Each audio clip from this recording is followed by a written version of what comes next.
शाळकरी मुलींच्या अपहरणाचा प्रयत्न करणाऱ्या टोळीची कारागृहात रवानगी करण्यात आली आहे। निफाड तालुक्यातील कसबे सुकेने परिसरात घडलेली ही खळबळजनक घटना असून शाळा सुटल्यावर घरी परतणाऱ्या काही शाळकरी मुलींना अज्ञात रिक्षा चालकानं रिक्षामध्ये ओढून नेण्याचा प्रयत्न केला। घटनेची माहिती मिळताच पोलीस घटनास्थळी दाखल झाले आणि तात्काळ आरोपीला ताब्यात घेतलं।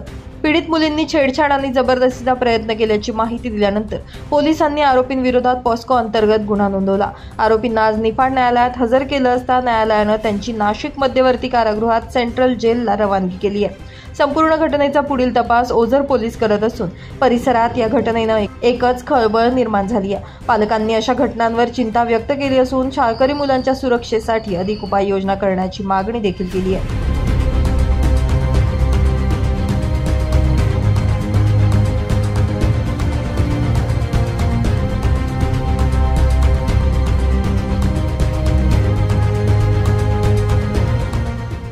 ब्युरो रिपोर्ट, नाशिक माझा न्यूज, निफाड।